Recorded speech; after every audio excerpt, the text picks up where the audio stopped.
নমস্কার প্রিয় দর্শকবৃন্দু, আপনাদের সকলকে স্বাগত এসপি স্টাডি পয়েন্টে। প্রিয় দর্শকবৃন্দু, আজকের এই পর্বে আলোচনা হবে ইলতুৎমিশের কৃতিত্ব সম্পর্কে। ইলতুৎমিশ কে ছিলেন?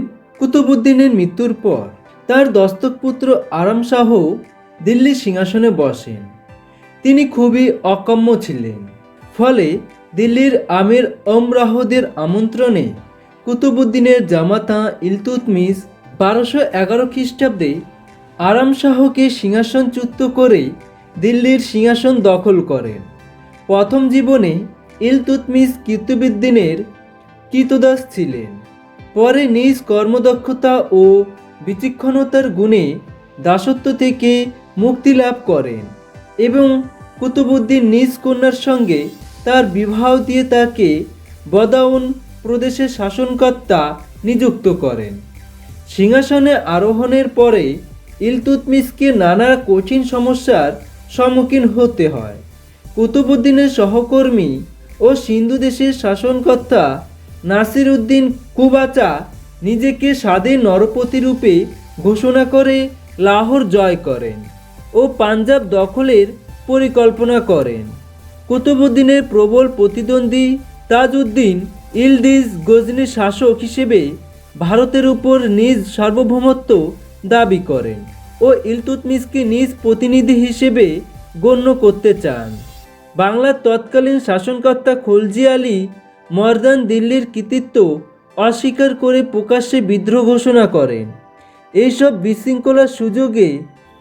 বিশৃঙ্খলার সুযোগ নিয়ে জালোর, রণথম্বর, আজমির, গোয়ালিয়র প্রভৃতি স্থানে রাজপুতগণ ক্ষমতা পুনর্দখল করেন।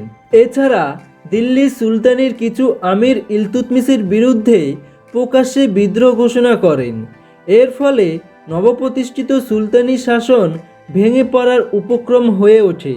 সংকটময় পরিস্থিতিতে বিভ্রান্ত না হয়ে তিনি কঠোর হস্তে শত্রু দমনে অগ্রসর হন। তিনি প্রথমে দিল্লি, বাদাউন, অযোধ্যা, বারাণসী, শিবালিক প্রভৃতি অঞ্চলের বিদ্রোহী আমির ওমরাহদের দমন করে নিজ ক্ষমতা প্রতিষ্ঠিত করেন। তাজউদ্দিন ইলদিজ ও নাসির উদ্দিন কুবাচাকে পরাজিত করে তিনি পাঞ্জাব ও সিন্ধুর উপর আধিপত্য প্রতিষ্ঠিত করেন। বাংলা বিদ্রোহী নবাবকে পরাজিত করে বাংলার উপর দিল্লি সুলতানি ক্ষমতা প্রতিষ্ঠিত করেন। রণথম্বর, জালোর, আজমির, গোয়ালিয়র প্রভৃতি স্থানও তিনি পুনরুদ্ধার করেন। কেবল পুনরুদ্ধারের কাজই নয়, কিছু নতুন অঞ্চলেও তিনি দিল্লির সুলতানির আধিপত্য সম্প্রসারিত করেন। তিনি শিবালিক পর্বতের অন্তর্ভুক্ত মান্দর জয় করেন এবং মালব রাজ্য আক্রমণ করে ভিলসা ও উজ্জয়িনী দখল করেন। উজ্জয়িনী জয়ের পর তিনি সেখান থেকে সম্রাট বিক্রমাদিত্যের একটি মূর্তি দিল্লি নিয়ে যান। ইলতুৎমিশের রাজত্বকালে দুর্ধর্ষ মোগল নায়ক চেঙ্গিস খাঁ মধ্য ও পশ্চিম এশিয়ার নানা রাজ্য জয় করে খিবা বা খোয়ারিজম রাজ্য আক্রমণ করেন। খিবার অধিপতি জালালউদ্দিন পানবহে পাঞ্জাবের উপস্থিত হয়ে ইলতুৎমিশের আশ্রয় প্রার্থনা করেন।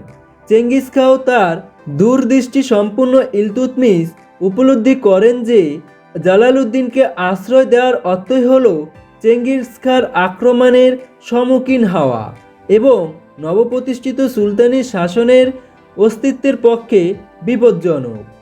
প্রত্যাখ্যাত জালালউদ্দিন ভারত ত্যাগ করে চেঙ্গিস খাঁ সিন্ধু ও পশ্চিম পাঞ্জাব লুণ্ঠন করে ভারত ত্যাগ করেন এবং এভাবেই নবপ্রতিষ্ঠিত সুলতানশাহী আশু ধ্বংসের হাত থেকে রক্ষা পায়। বলা বাহুল্য, এই ঘটনা ইলতুৎমিশের প্রখর রাজনৈতিক জ্ঞানের পরিচালক। 1229 খ্রিস্টাব্দে তিনি মুসলমান জগতের ধর্মগুরু বাগদাদের খলিফার কাছ থেকে সুলতান ই আজম উপাধি পান। এর ফলে দিল্লি সুলতানির গৌরব বৃদ্ধি পায় এবং দিল্লি সুলতানির স্বাধীন ও পৃথক অস্তিত্ব মুসলিম জগতের স্বীকৃতি লাভ করে। খলিফার প্রতি কৃতজ্ঞতাবশত ইলতুৎমিশ তার মুদ্রায় নিজেকে খলিফার সেনাপতি বলে অভিহিত করেন। ইলতুৎমিশকে দিল্লির তুর্কি সুলতান বা দাসবংশীয় সুলতানদের মধ্যে সর্বশ্রেষ্ঠ সুলতান বলা হয়। অনেকের মতে তিনি হলেন দিল্লি সুলতানের প্রকৃত প্রতিষ্ঠাতা। কুতুবউদ্দিন রাজ্য জয় করেছিলেন কিন্তু সুসংহত করতে পারেননি। আরাম শাহের রাজত্বকালে রাজ্যের বহু অংশ দিল্লির হস্তচ্যুত হয়ে যায়। ইলতুৎমিশ সে অংশগুলি পুনরুদ্ধার করে সুলতানি শাসনকে সুসংহত ও দৃঢ়ভিত্তির উপর প্রতিষ্ঠা করেন।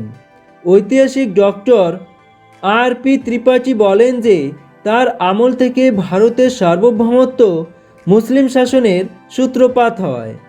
তিনি দেশকে দিয়েছিলেন একটি রাজধানী, গজনি ও মোহাম্মদ গনির অধীনত্ব থেকে মুক্ত এবং খলিফা কর্তৃত্ব স্বীকৃতি একটি স্বাধীন রাজ্য, একটি রাজতান্ত্রিক শাসন ব্যবস্থা এবং তুর্কি আমিরদের দ্বারা গঠিত একটি শাসক শ্রেণী।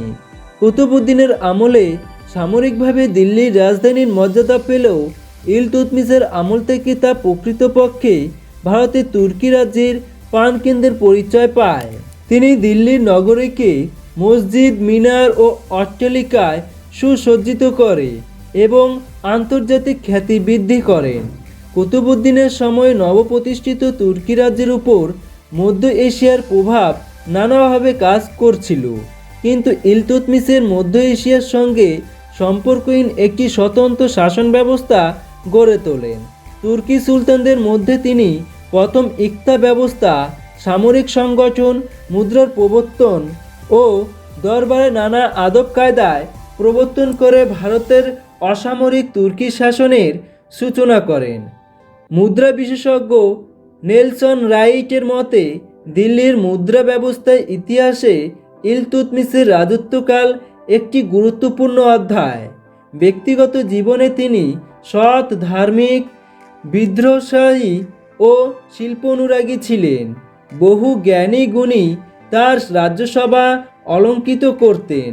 বিখ্যাত কুতুব মিনারের নির্মাণ কাজও তিনি সমাপ্ত করেন। তো প্রিয় দর্শকবৃন্দ, এই ছিল আজকের পর্ব। যদি পর্বটি ভালো লেগে থাকে অবশ্যই বন্ধুদের সাথে শেয়ার করবেন এবং চ্যানেলটিকে সাবস্ক্রাইব করবেন। ধন্যবাদ।